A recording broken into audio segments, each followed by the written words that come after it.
Hi, everyone. Thanks for joining. We'll give it until the start of noon. Make sure we get folks on here.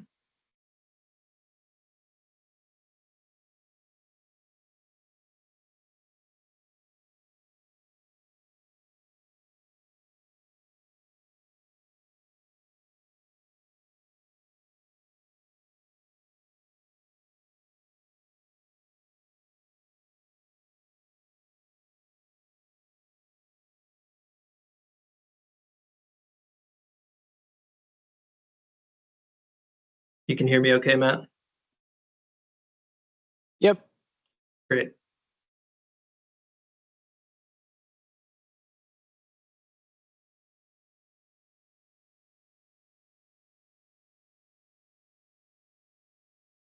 All right, let's get started.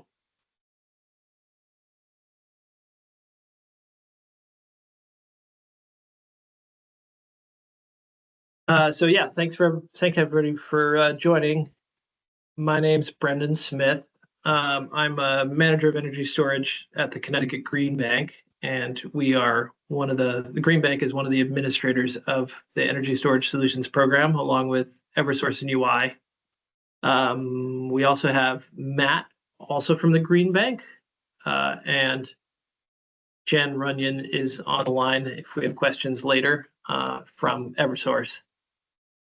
So Matt's going to kick us off and give us kind of a brief overview of the program, just like the bare bones, but the focus of this webinar is on passive dispatch, which is one component of the program. There's some recent changes that are important. So Matt's going to do a quick overview, and then I'll jump in and dig into some of the details of the passive dispatch side of the program. I think ideally we'll leave questions towards the end. If you have a question, put it in the chat, and then we'll try to go through them as we go.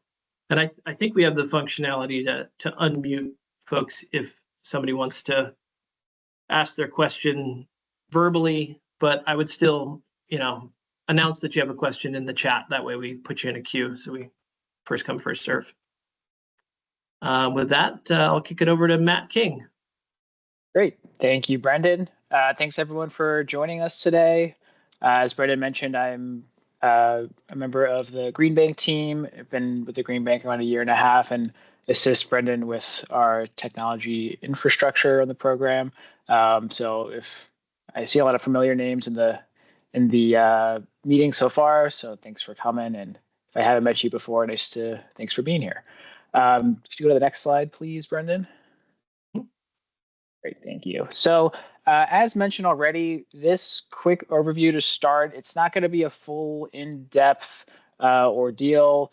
We're not going to cover anything to do with passive or incentive calculations or how to submit applications. That's really the goal of our monthly contractor training webinars that we also hold online. There are 2 upcoming webinars, one on February 27th and the next on March 27th. So if you are looking for some more details about the other aspects of the program, I highly recommend you sign up and attend either of those. And again, if you can't make either of those dates, we do hold these monthly. So just keep an eye out on the Energy Storage CT website. Next slide, please. To start, I wanted to give a quick overview of the Energy Storage CT website. So this is where you can find all things energy storage solutions. This screenshot is a quick look at our homepage. And if you look at the top there, there's a For Contractors tab. There's a lot of good information there regarding some of the program rules that we'll be going over today. There's a page there called Contractor Resources. I'll show exactly what that page looks like later in the presentation, but things like the slides from today, the webinar recording, those will get posted there as well. There's also instructions for how to sign up if you want to join the program or haven't joined already. So just wanted to cover that quickly and show you where you can find all sorts of good information. Next, please. To start, in case anybody isn't familiar with the program, there's 2 main parts of the program. There's active dispatch and passive dispatch. So with each of these dispatch types, customers can receive an incentive for them. If you're familiar at all with VPP programs or demand response programs, you're probably familiar with the concept of a performance-based incentive. So customers will participate in these events, and depending on their participation, they'll get paid accordingly. So active dispatch events correspond to the performance-based incentive. These active events are seasonal, so there's a summer and winter season. The summer season is much busier compared to the winter season, with 30 to 60 active events called, and only 1 to 5 events called in the winter. The summer season lasts from June to September, and the winter season will go from November to March. So we're in the middle of the winter season right now. For both seasons, active dispatch events the duration will range from 1 to 3 hours. Most of the time, we see the events lasting the full 3 hours, however. That is all that information is unchanged from previous years. But if you'll notice that for passive dispatch, there are some new changes here. So to start, passive dispatch events are pre-programmed into the battery. If a customer receives an upfront incentive from the Green Bank, they are required to participate in passive dispatch events. We'll go over it. Brendan will go over in more detail, how these requirements work, how to stay compliant with passive dispatch. But this is a bit different from active dispatch, where active dispatch events, when they're called, they're optional for customers. So there's no requirement to participate in them, but passive dispatch, again, those are pre-programmed into the battery, and customers are required to participate in them. In terms of the actual scheduling of the events, passive dispatch events will occur on non-holiday weekdays in the summer, and that schedule will go from June to August. The biggest difference here from previous years for passive dispatch events is that the events are now 3 hours long instead of 5 hours, and they start at 5 p.m. and will end at 8 p.m. And there are no passive dispatch events that occur in the winter. Next slide, please. Here's just a quick example, a little weekly schedule here. This is what a typical week in the summer might look like for dispatch events. So you'll notice that there are 4 passive events scheduled on Monday, Tuesday, Thursday, and Friday. These are, again, during the 5 to 8 window that I mentioned previously. There's no event scheduled on the Wednesday of this week since it is July 4th. So again, no events will happen on a holiday. And then if you go to the next slide, things will get a bit more complex. Here is an example week where there are active dispatch events as well. So unlike passive events, active events can be called on weekends. So in this scenario, we have an active dispatch event on Sunday from 3 to 5. There's also an active event on Tuesday and Thursday.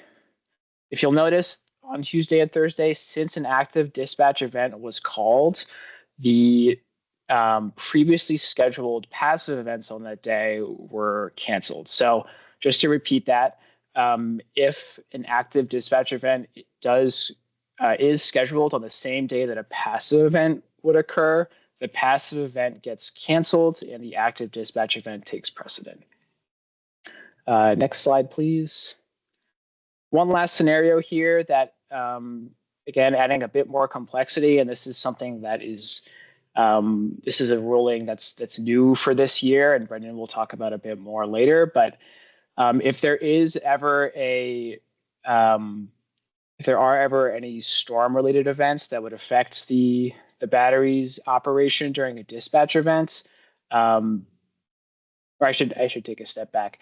If there's ever a storm-related outage that is expected, all dispatch events will be canceled for the day.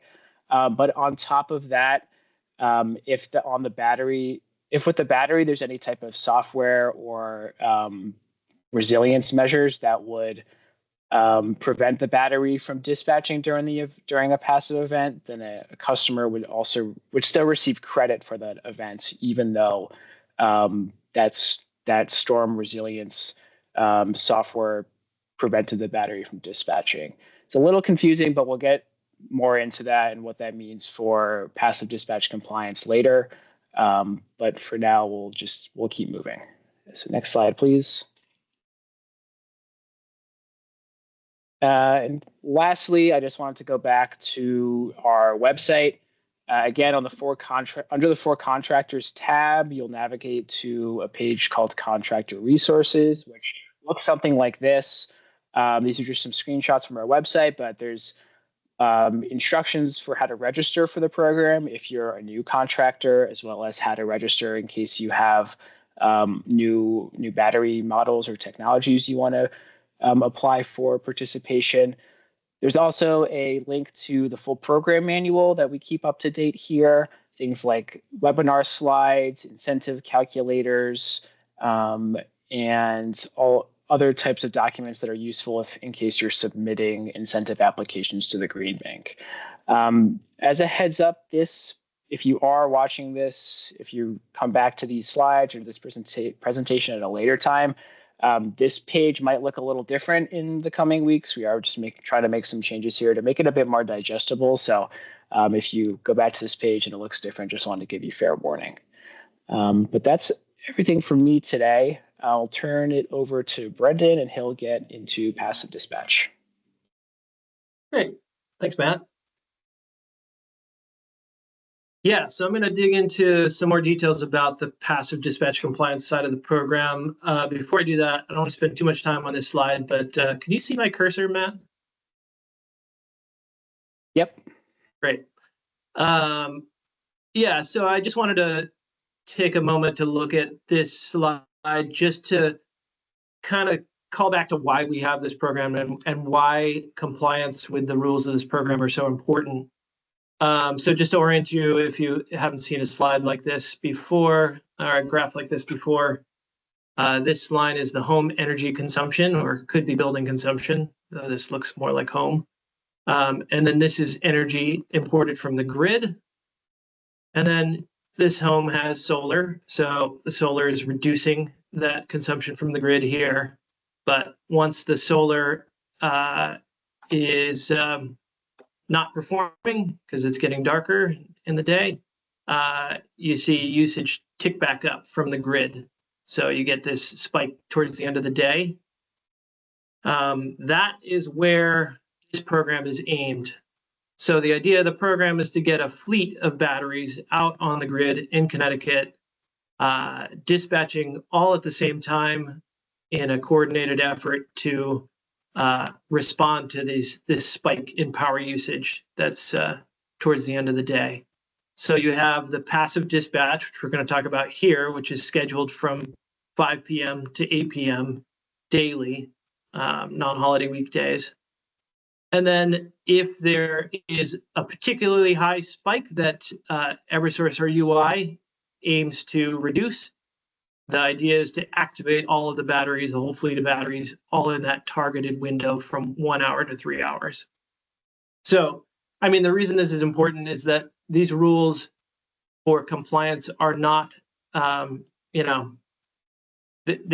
there for a reason, because this is a ratepayer-funded program, and it's required to provide benefits that reduce cost of energy for all ratepayers.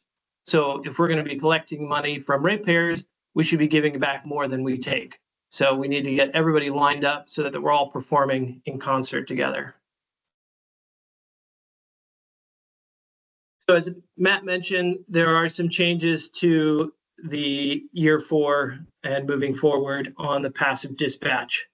So the first change Matt already talked about is that the passive dispatch window is reducing from a 5-hour window from 3 to 8 p.m.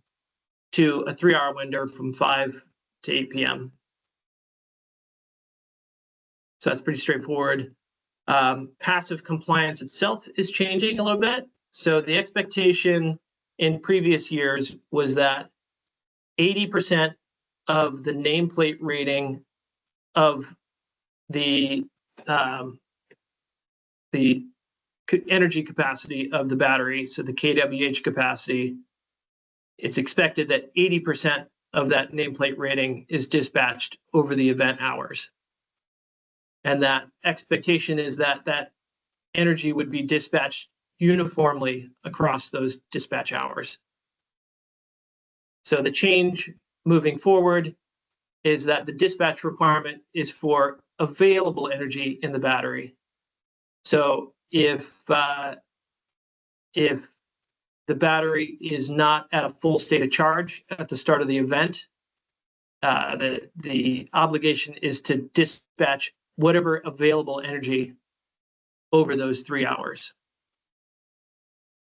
And then further, that uniform dispatch is relaxed a little bit, and we'll talk a little bit about how it's relaxed. So there is still an expectation of uniform dispatch, so spreading that energy evenly across the 3 hour window, but it's relaxed a little bit. And then on the passive incentive clawback, so systems are eligible for an upfront incentive, like Matt mentioned, for this scheduled passive dispatch. If systems are not performing, they are subject to a clawback for that upfront incentive. So the clawback is, so previously the clawback was 10% of the upfront incentive. That 10% is related to the fact that it's a 10-year program. So the upfront incentive is in exchange for 10 years of participation. So if a system is not participating in one particular year, then 1/10 of that amount would be clawed back. Previously, the requirement was that the system met the performance requirements for 90% or above of the passive hours for the season. If it dropped below 90%, then this 10% clawback of the upfront incentive would be levied. So if a system performed at 80%, it would get a full 10% clawed back. In this year and moving forward, this has changed. So the expectation is still 90% of hours or above, but that 10% clawback is now prorated to the actual shortfall. So if a system performs in 80% of the passive event hours, it would only be prorated by that shortfall from 90%. So that's roughly 10% of 10%. So 1% clawback. And we'll look at some examples in a minute, so that makes a little more sense. So I'm going to call back to this later, but there's basically 4 main goals you should have when programming your battery to participate in this program on the passive side. One would be to target the dispatch for the 5 p.m. to 8 p.m. window. So that's maybe sort of obvious, but we want all of these batteries dispatching in that 3 hour window. If you start dispatching, if you're out of phase with that window and you're dispatching from 6 p.m. to 9 p.m., you're going to be seen as you're not going to be at full performance. So it puts you at risk for a clawback. So just targeting the window accurately is important.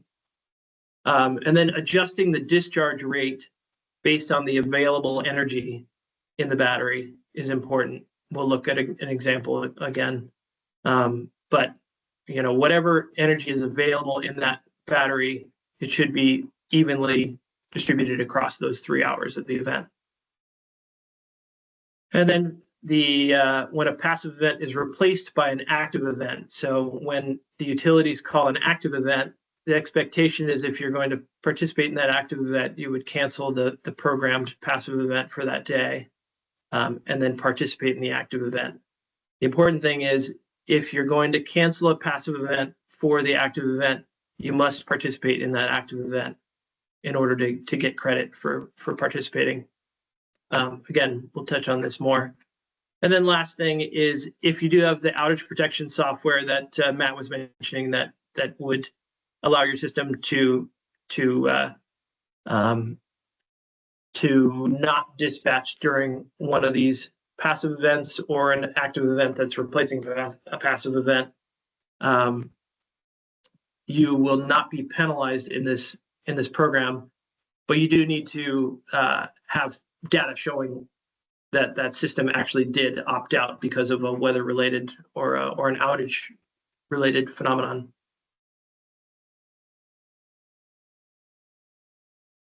So all of these changes came through in Pura's final decision, docket 240805. And if you've read the final decision, you may be familiar with this table. We won't dig into too much detail on this table itself, but essentially this is laying out the performance requirements for passive dispatch. And you can see these plus signs. So this is actually describing a formula of this plus this plus this plus this divided by that equals your performance in the program. So sort of your score. So to relay this another way in more of a in a formulaic way. So those components we're calling A through D, A, B, C, D, divided by E. The important components that make this a score is A and E. So A being the sum of passive event scores for each season. So performance for each hour of the passive season are scored individually, and then that score is compared to the total potential passive dispatch hours for the season. So, you know, it's it's a score out of 100% of events. So measures your performance in those event hours. And then these other components, B, C, and D, are there. These are sort of the new components of the compliance requirement, that there are some instances where even if you opt out of a passive event, if you're doing one of these other things with the system, then you can still get credit for those passive events in your score. So those would be B is passive dispatch hours replaced by active events. So if the utility calls an active event and you cancel your passive dispatch and respond to that active event, then you'll get credit for those passive hours that you replaced.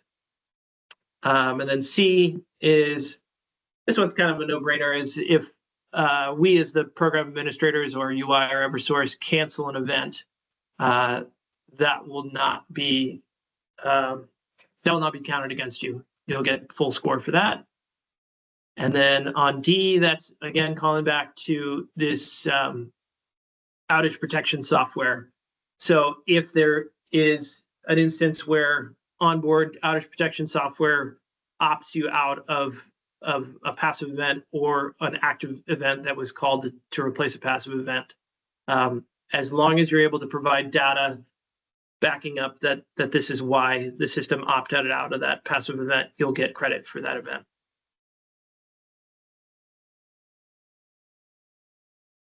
So we're going to dig in a little bit deeper into that first component. So this is component A, the actual scoring for each hour, and then summing that score for the season. So what that looks like, so this is again scoring for a single hour of participation. So the score is kilowatt hours discharged over the passive dispatch hour. So how much energy was dispatched by the battery. And then that would be compared against the available energy in the battery minus 20% of the nameplate capacity. So 20% of the nameplate capacity of the battery is left as a reserve. So you're only required to dispatch the battery down to a 20% state of charge.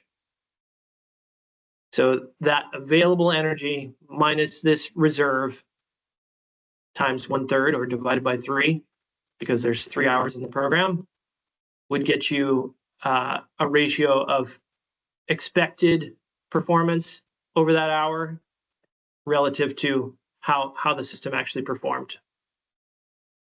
So if you imagine if you're exactly meeting it, it should be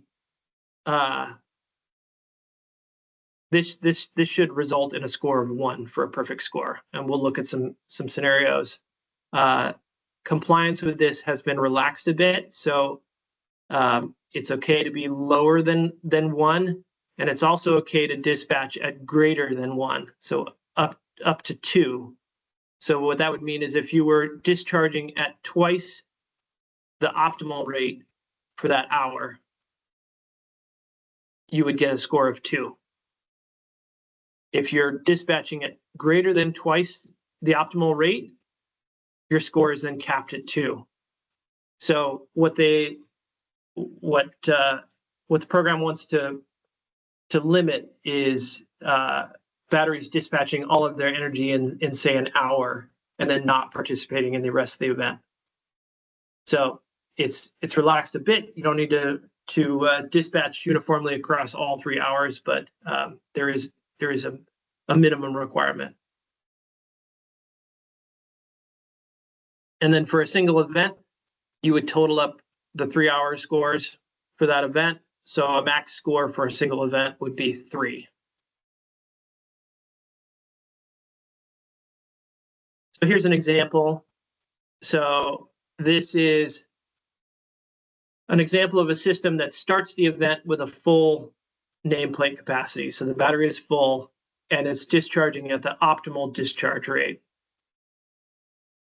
So in this example, the nameplate rating of the battery is a 30 kilowatt hour battery.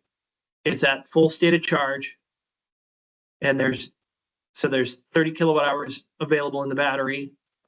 You're only expected to discharge down to the 20% reserve. So that 6 kilowatt hours would stay remaining in there. So 30 minus 6 is 24. And so 1/3 of that would be 8.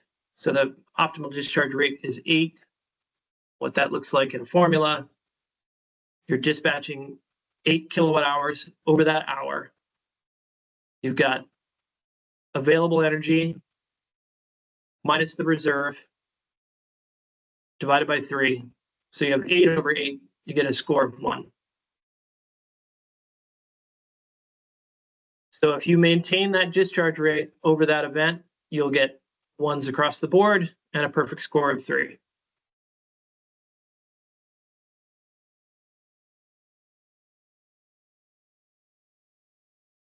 And then next example here, we've got a full nameplate capacity battery, but we're dispatching at lower than optimal discharge rate. So again, it's a 30 kilowatt hour battery at 100% state of charge. So there's 30 kilowatt hours available in the battery down to the reserve of 6 kilowatt hours. So if the discharge rate was set to 5 kW, meaning 5 kilowatt hours per hour, you're not going to discharge all of that 24 kilowatt hours over the 3 hours. So that looks like this. 5 kilowatt hours discharged over that hour. 1/3 of this is 8. So 5 over 8 equals a score of less than 1. So if you were to maintain that discharge rate over that 3-hour event, you'd have less than 1 scores that would add up to less than the perfect score of 3 at the end of the event.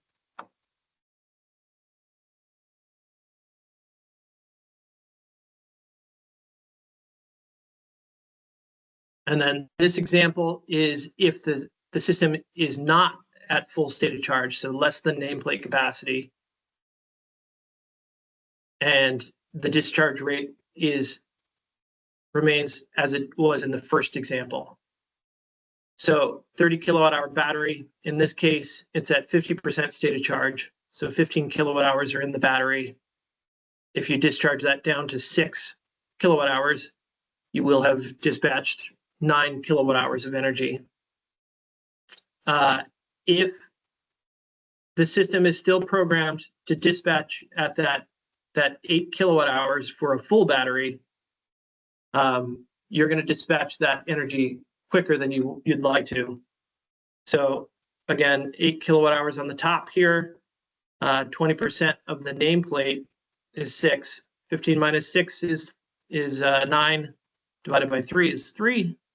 So the dispatch rate would be 8 over 3 for that first hour. So you'd have more than a 2. So your score is capped at a 2. What that looks like for the event is you'd get a score of 2 for the first hour. And then you're starting with 9 kilowatt hours that are available to discharge. So you only have 1 kilowatt hour left for the second hour. So that'd be 1 over 3 that you discharge for that hour. So that'd be 1/3. And then the battery's depleted, so there's nothing to discharge in the third hour. So you get a 0 there. So 2 1/3 is your score rather than 3. So that excess energy that you generated for that first hour would not go towards your score.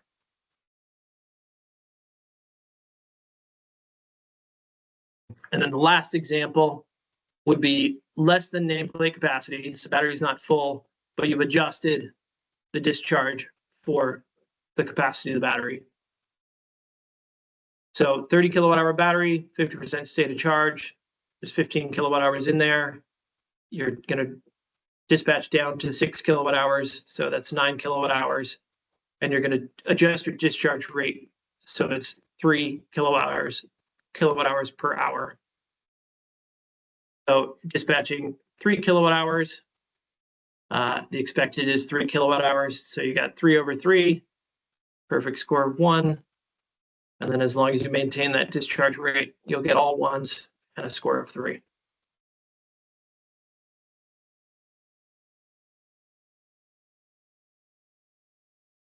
So again, this is tallied up in A for all those individual event scores for the whole season.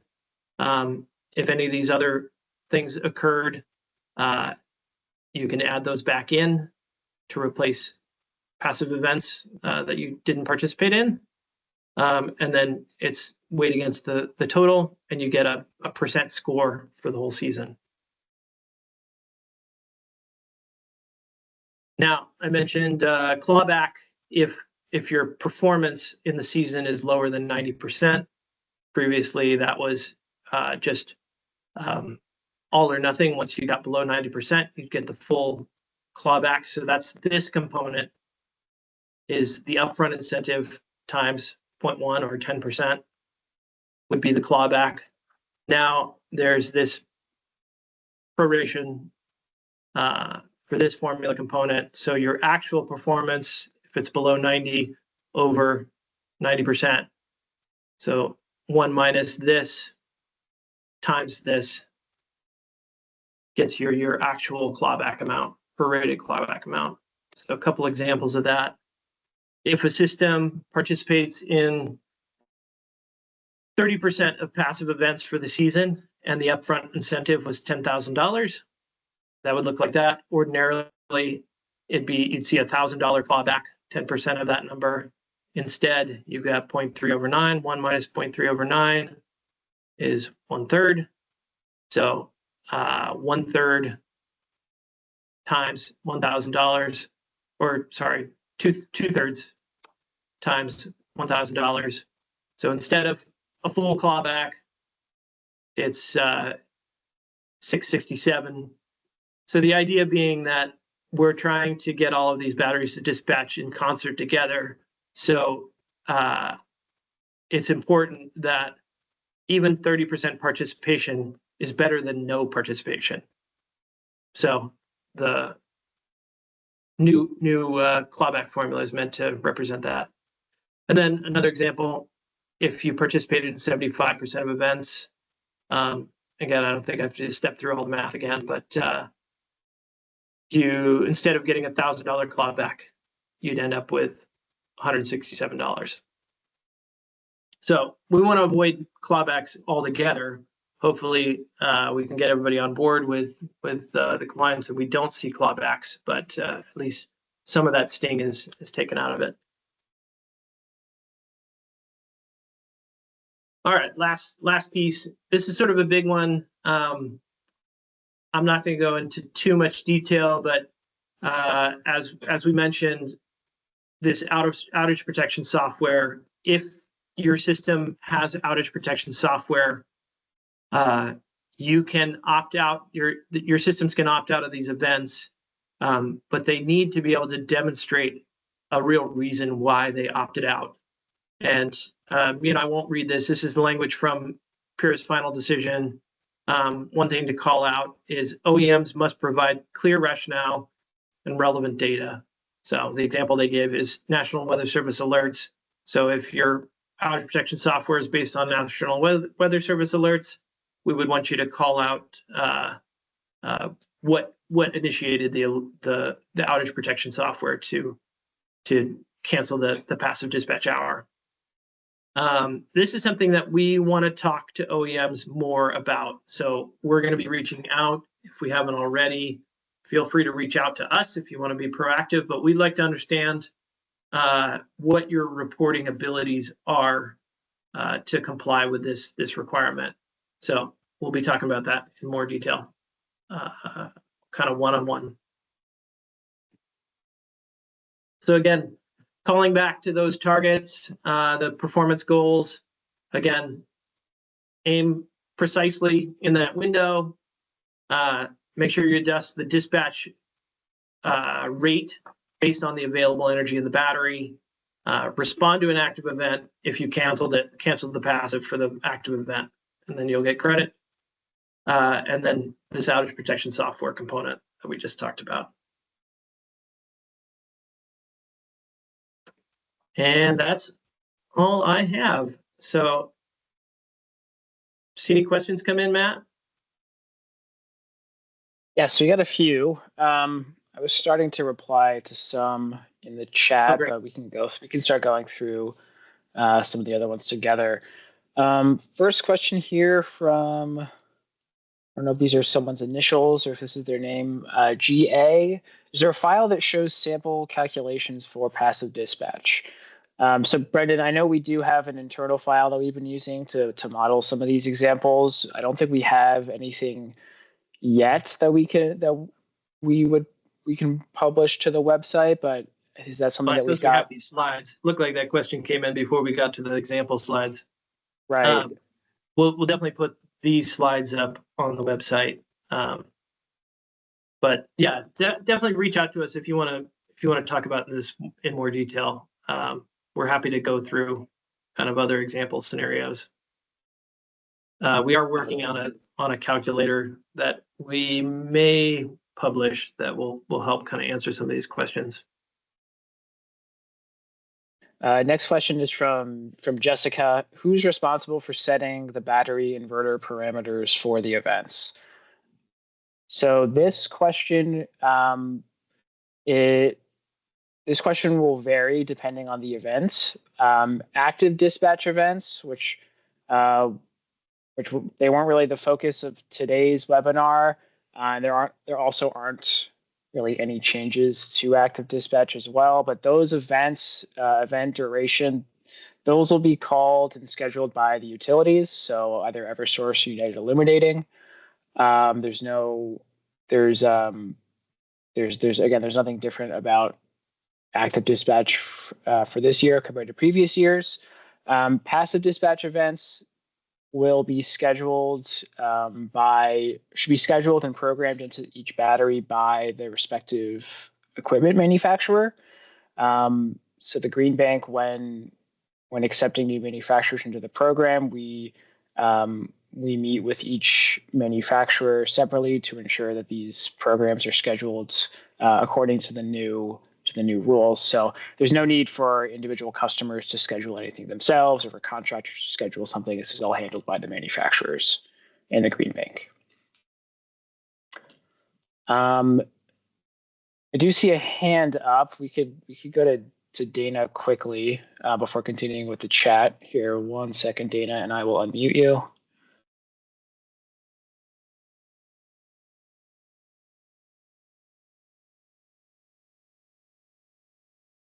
All right, you should be able to unmute yourself now, Dana. Hi, can you hear me? Yes. Yes. Okay, thank you. Yeah, I just want to make sure.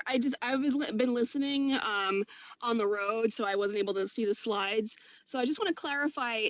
As a consultant, as a salesperson, with this clawback, I want to make sure I understand how to educate my clients about that. So what I'm understanding is that if they don't perform enough, then they're going to be charged a percentage of what they would have received in the upfront incentive from the utility. Is that correct?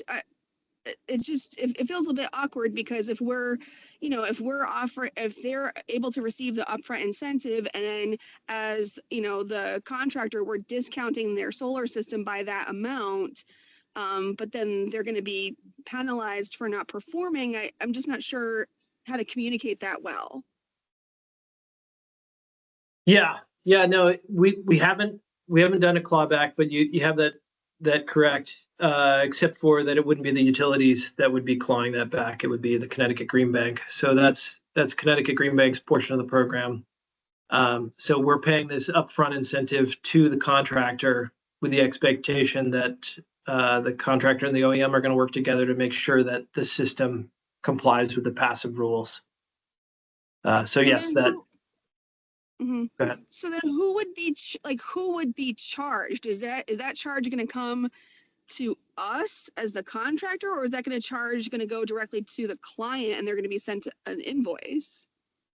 So the charge would go to the customer. However,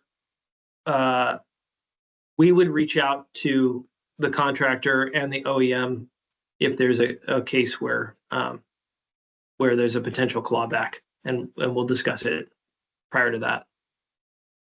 Right. Okay. And then, so, worst case scenario, a clawback would happen. And what format is that going to be? Are they going to get an email? Are they just going to get a bill? Like, are they going to get a notification, or are they just going to automatically get charged? So, yeah, like I said, the first step would be for us to reach out to the contractor and the OEM to understand what the issue was that caused the non-compliance, and see if there's a way to resolve it prior to it going to the homeowner. But then if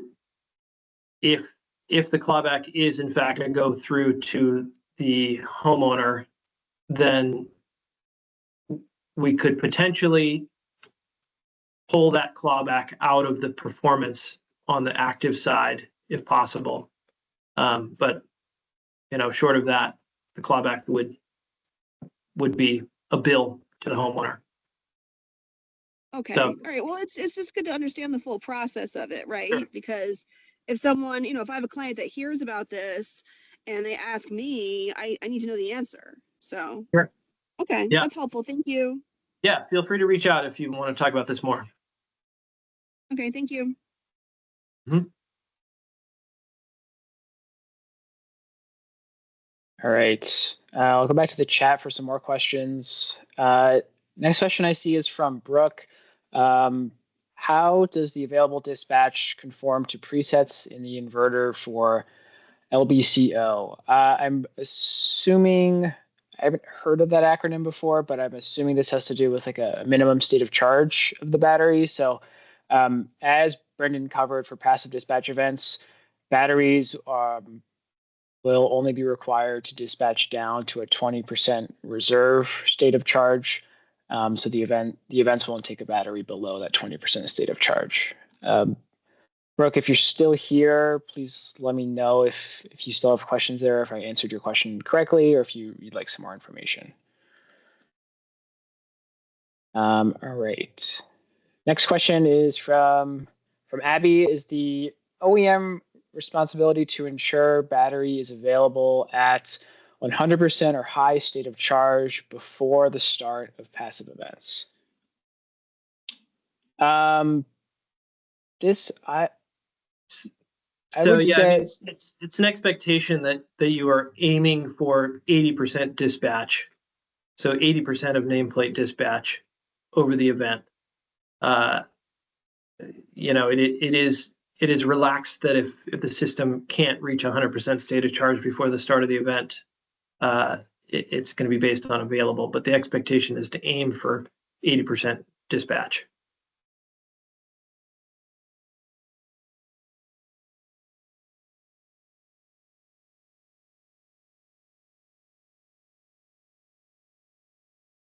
all right. We'll move to the next question now. Next question I see: what software is recommended for controlling the battery? So the battery software will be unique to depending on the manufacturer that the battery comes from. So each manufacturer will have their own software, hopefully already on board each system. For in terms of battery telemetry and active dispatch events, all residential systems in Eversource territory, those active events will be called and relayed through our DERMS provider Energy Hub. Residential customers in UI territory will be relayed through Uplight, another DERMS provider, and then all commercial systems, both in Eversource and UI, will be relayed through Uplight as well. But in terms of passive dispatch, which again was the main focus here today, that software it just depends on the manufacturer that you use, but it will already be on the battery or on board to the battery. Next question: who's responsible for keeping record of all instances where a system did not participate due to outage protection software? So as Brendan mentioned, the Green Bank will be managing and keeping track of this data. We are still working with our manufacturers to try to understand exactly what data is available for tracking outage protection software. But again, this responsibility falls on the Green Bank, so there's no need for contractors or installers to get involved, or for customers to keep track of it themselves. Brent asks, how will OEM triggered severe storm events be validated? So similar answer there. We're still working with all the manufacturers in the program right now to better understand exactly what data is available. But once we do have that process more solidified, we'd be happy to share more details as well. Anything else you want to add there, Brendan, regarding storm protection? I think that's it. Yeah, that we're going to work that out with per OEM. See if we can come to a standard. Yeah, definitely. Next, we'll keep going. After being discharged 20%, will the storage system then charge back up from the grid after the event ends?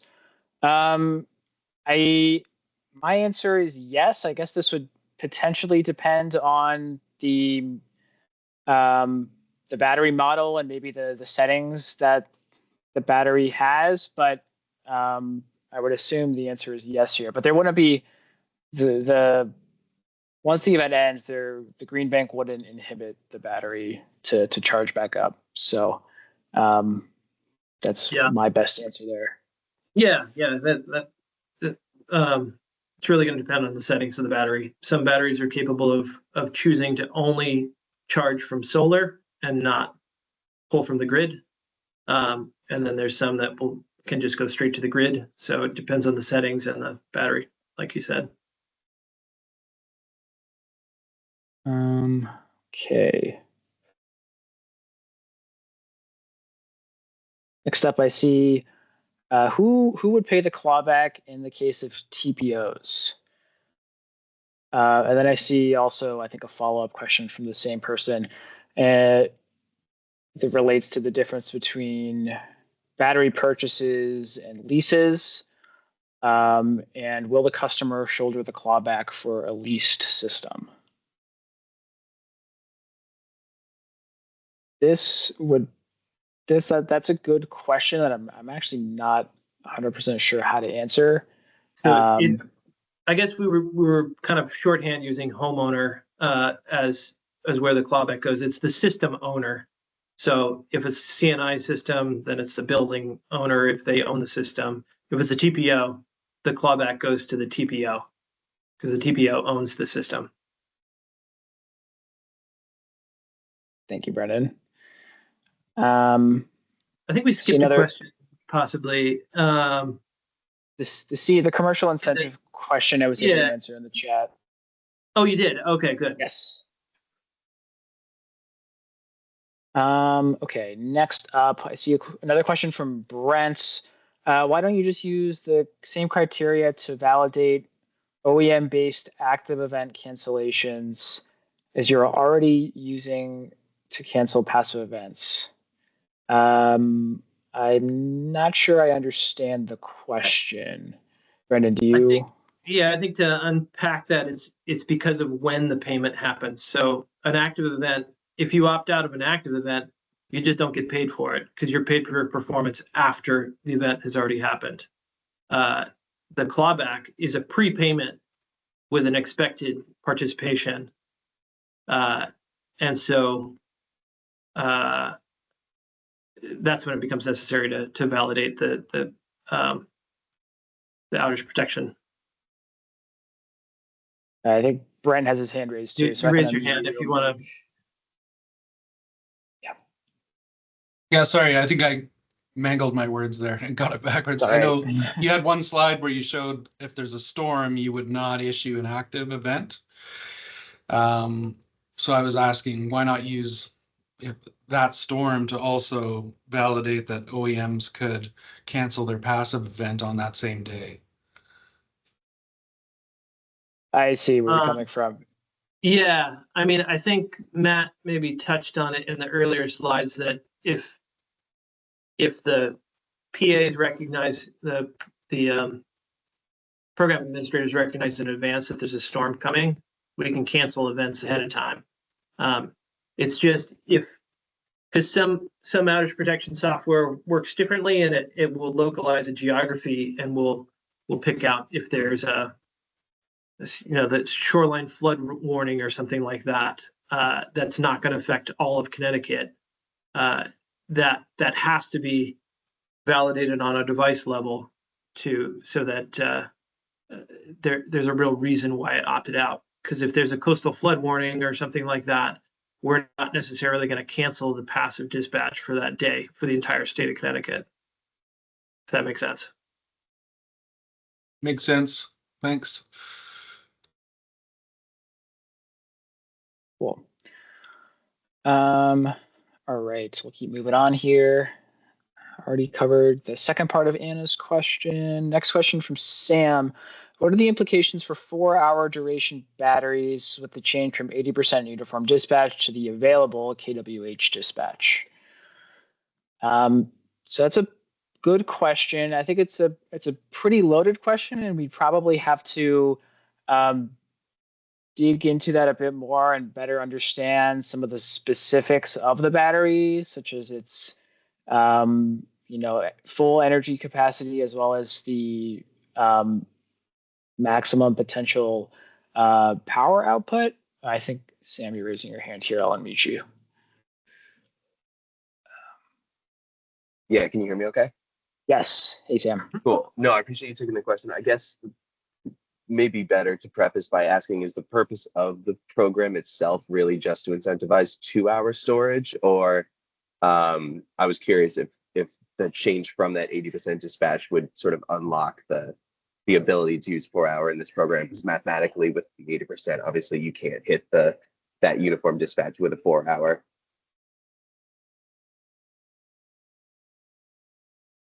The goal of the program is we don't really have, I think, a set goal to accommodate like one specific type of battery or one specific duration over the other. I think the main goal with these program changes for this year is to lessen some of the really to lessen or to make the requirements of passive dispatch a bit less strict, since we had noticed compliance numbers are pretty low for the first couple of years of the program. With something like a longer duration battery, on if it's a 4-hour duration battery specifically, I don't know. We'd probably have to look at the specific specs of the battery to understand like how close it could be to compliance. But at the end of the day, if it's unable to meet the requirements, it's not likely it's probably not going to work for that specific duration or model. Yeah, if Ed Cranch was here, he wasn't able to make it. He's on the enrollment side. That is something that they're working on, is that if you've got a 4-hour duration battery, it means that if the battery's full, you can't be in compliance with passive dispatch. And so, ideally, we would be designing so that these systems can comply with passive if the battery's full. Okay, that's helpful. I appreciate the answer, guys. Yeah. Right. I think we're at our last 2 questions. One from Dana asking, does a customer site outage count as an excused event for missing a passive event? E.g. a voltage drop in a local circuit.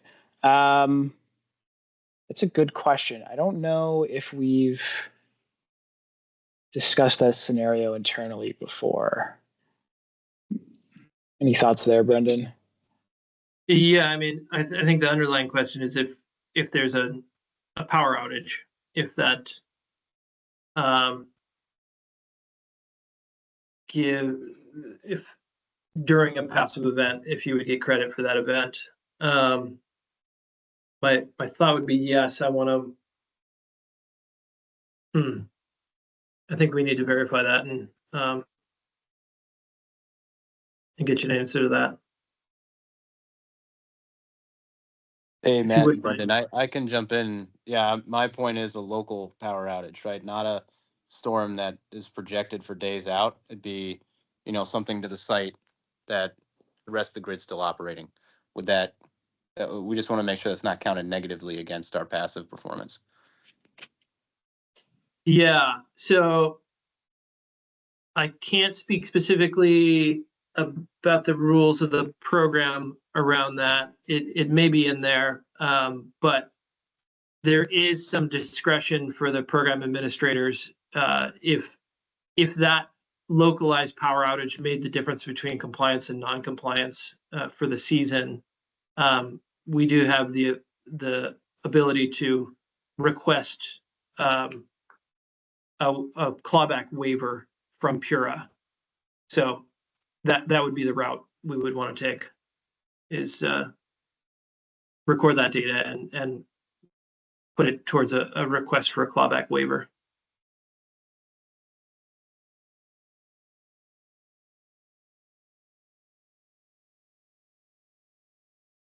Okay. Next question here. Will an installer need to use a 1741 SB compliant inverter for passive dispatch communication? So currently within the program, all inverters must at least hold UL 1741 SA, a 1741 SA certification. So SA or SB is required for all inverters. Yes. And that's intended to mirror interconnection requirements for the utilities. So, yeah. Hi, Breck. I've let you unmute yourself if you want to further clarify. No, just as a manufacturer, we were under the impression that SB is the certification required. SA is no longer the certification required for grid services. So that someone had asked earlier, what is managing the passive dispatch? So I was just kind of responding to that it's that SB cert on your inverter that allows for that communication. Okay, Thanks for the clarification. Yeah. Yeah, but I believe the program manual still says SA. Yeah, it's something we'll look at to make sure that we're aligned with the utilities and the interconnection requirements.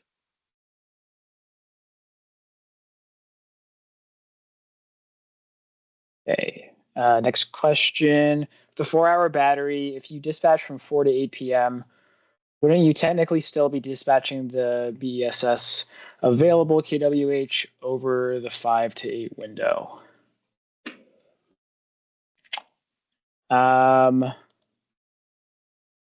This,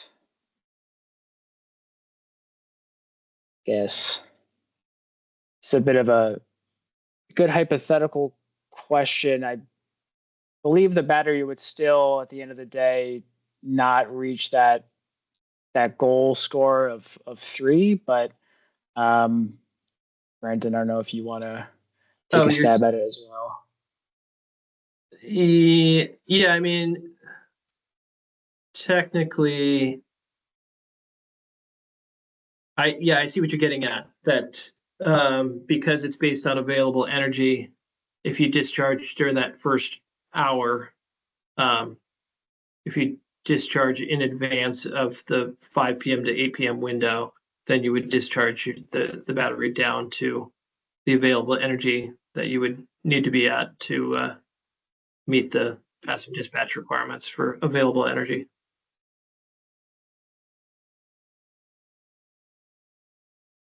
But again, goal of the program is for 80% of nameplate dispatch wherever possible. So ideally, you'd be designing a battery system that can dispatch 80% of nameplate over the 3 hours. Okay. One last question here from Brent. Do you have any thoughts on requiring a minimum overall battery availability for the program? In an extreme example, a battery that would sit at 20% SOC all year would get full passive participation credit under the formulas, even though it never dispatched once. So if the battery started every event at the minimum 20% and sat idle, I don't think, maybe I'm thinking about this wrong, I don't think they'd receive credit in that case then, since their score. Well, yeah. I mean, this is another similar technicality. If you just left your battery at 20% state of charge all the time, then your available energy to dispatch would be 0. So that would mean in that formula, the expectation in the denominator would be a 0. So you wouldn't be required to dispatch battery energy. But again, the expectation is that you're dispatching 20% or 80% of nameplate wherever possible.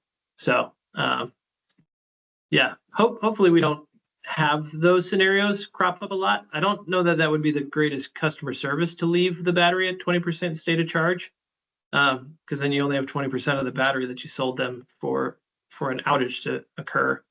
And then they also wouldn't be participating in the active dispatch.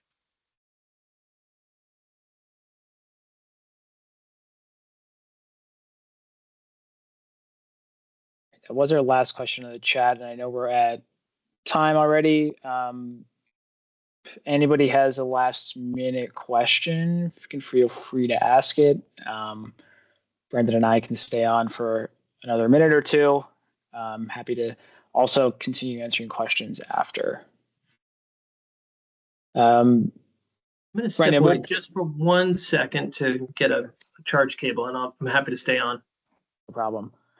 I see Joe asking, where can I get the meeting recording? We will post this to, and let me get a link for you as well. We'll end up posting this to our, to the energy storage website at this link here. I'll send it in the chat.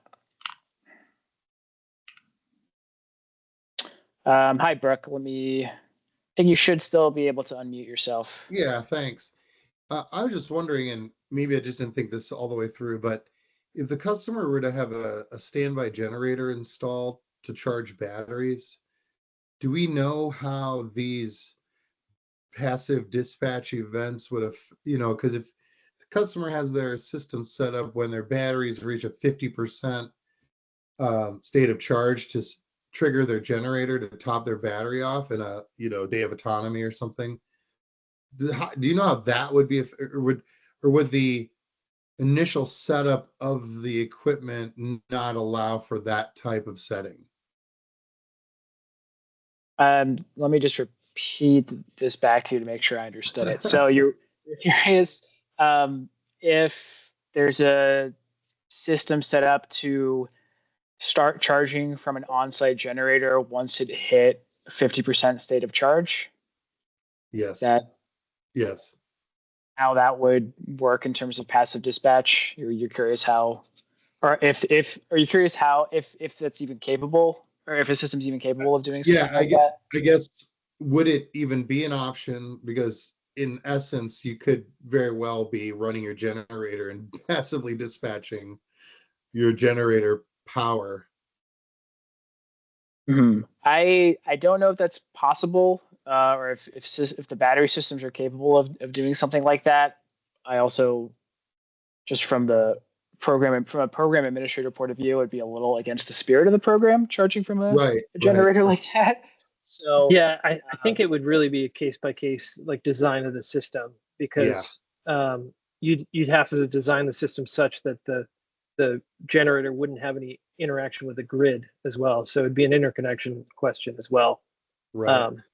So I think it's definitely a question to put to one of the contractors in the program. Feel free to loop us in with those conversations as well. But Okay.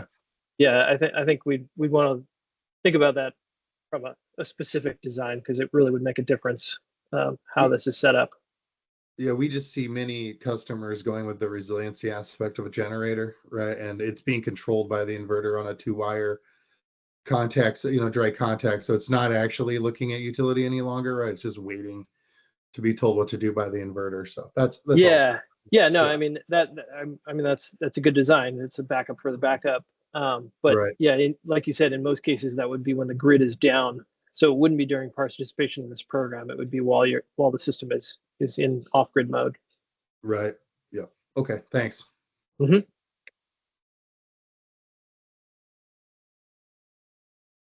Okay. Any other questions? Happy to answer them in the chat, or take you off mute if you'd like. Also, if you think of a question once the webinar wraps up, you could always reach out to Brendan or myself. I can send our email addresses here in the chat quickly.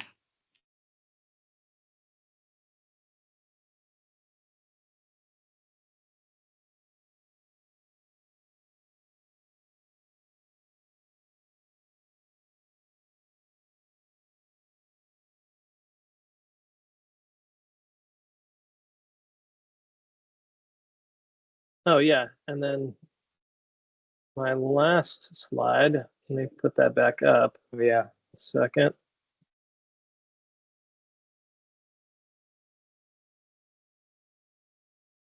We will be at RE Plus up in Boston next week, 12th and 13th. We'll be at booth 313, sorry. Yeah, please come visit us. We'll try to find any of the OEMs, especially the ones that are participating in the program currently, but we'll be making the rounds. But definitely come and find us if you're going to be at RE Plus up in Boston, because we'd love to chat. Brooke, I don't know. Do you have if this is a new question, or is this your hand raised from the previous question? Sorry, it was still raised. No problem. Right. I think that looks like that's all the questions for now. But thank you all for attending today. As Brendan mentioned, if you're at RE Plus, come check our booth out. Come say hi. The whole team will be there, not just Brendan and I. But thank you all for coming, and we'll close it up here. Thanks very much. Bye, everybody.